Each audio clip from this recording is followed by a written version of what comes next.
Olúwàbùkọ́lá aya mi ni àríkàdé ìfẹ́ mi ni bí ó bá roko máa bá dé bí ó bá rọ̀dọ̀ máa bá lọ. Àríkàdé ọlọ́jọ́ bí òun àrídùnnú rẹ kò ní dìbàjẹ́ o.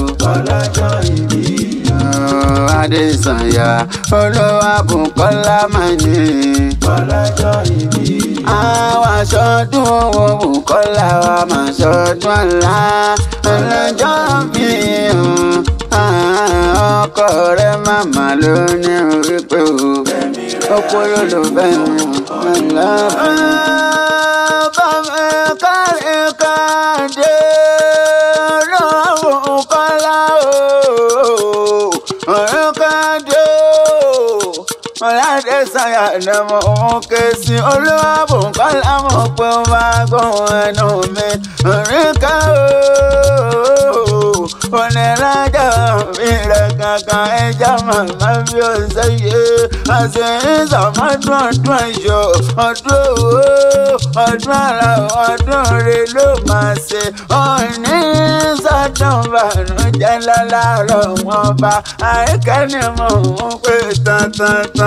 Aya Victor wọn kàn máa náà ni mo ń ké sí. Ìmọ̀ ní sẹ́lẹ̀ àwọn ọkọ rẹ̀ ọkọ ló rán mi wá bí ó. Àríkàdé o ọkọ rẹ̀ Victor ló ní wá kí ọkọ ọdún. Ó pàdé àgbáyé dákun bá mi kó lólùfẹ́ mi.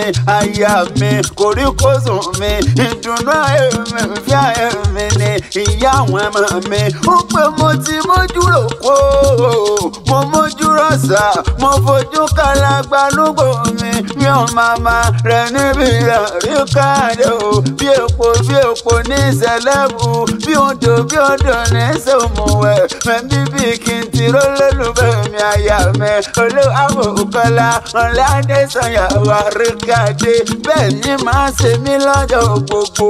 Àríkà ọkọ rẹ̀ ní kí ọ púpọ̀ kí n kì í dénú lé.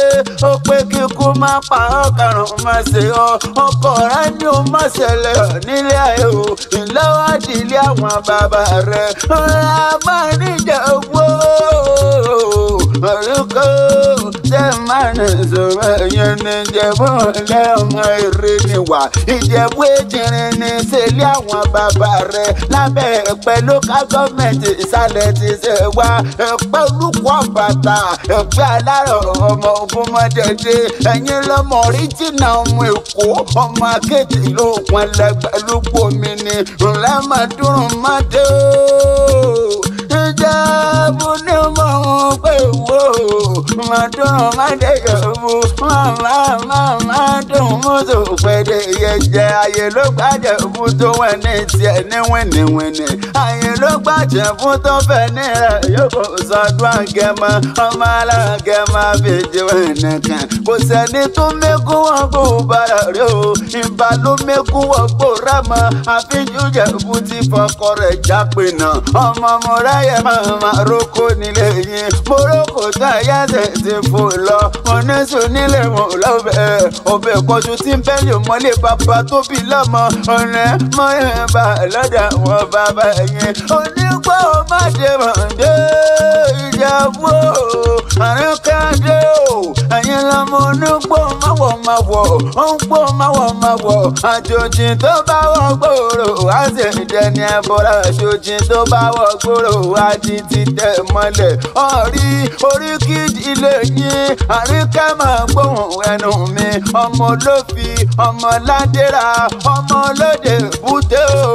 Ọmọ Èrèlú àbíyè ọmọ Sẹ́ríkì mo yà kí bàbá ògùn o. ẹ̀yin lọ́mọ kẹtùnbalẹ̀ ọjà ọmọ sàlàsolo ọmọ ìrìnmọ níyà tó ṣeré gbàdé ó rẹ́rìn gbòdìgbà ìyún ó péjì ó gba odidi ẹni ọmọ ìkẹtù onílé orí òkè tí mi ń gbòòrò tètè àárín káàdé o olúwàbò kọlá orí ọtí sàdéyìn ká tún jọ péjú ṣe tẹ̀mí sí nínú owó nínú látọmọ tirẹ̀ pẹ̀lá ẹ̀kú tí ṣe balẹ̀ ọ̀rọ̀ ìwà tọkọ rẹ̀ àríkàdé o àti Victor o ọba lọ́sọ̀ ìpọ̀ èso wà ní àyìn títí láéláé ọ̀gẹ̀dẹ̀ gbọ́dọ̀ kó yá gan ọmọ yọ̀yọ́ ní aládìn àrídùnú ẹ̀yìn kò ní dìbànújẹ́ mọ́ yín lọ́wọ́ àṣẹyìn sàmọ́dún àríkẹ́ ọkọ rẹ̀ ní wíwọ̀ wípé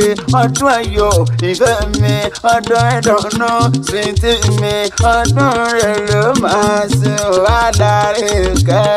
mo pé tán bá níta ní nǹkan rèwé látẹ̀kọ́ mọ pọ́nlámi lẹ́kọ̀ọ́ lèmi jẹ́ Ibrahim Idris àtàràyẹ fẹ́ akẹ́rẹ́ àgbáyé àpò tún pọ́ níṣẹ́ ìwé lọ́dọ̀ tiwa kan òkú ọlọ́rọ̀ ọmọ ìyá ọ̀la.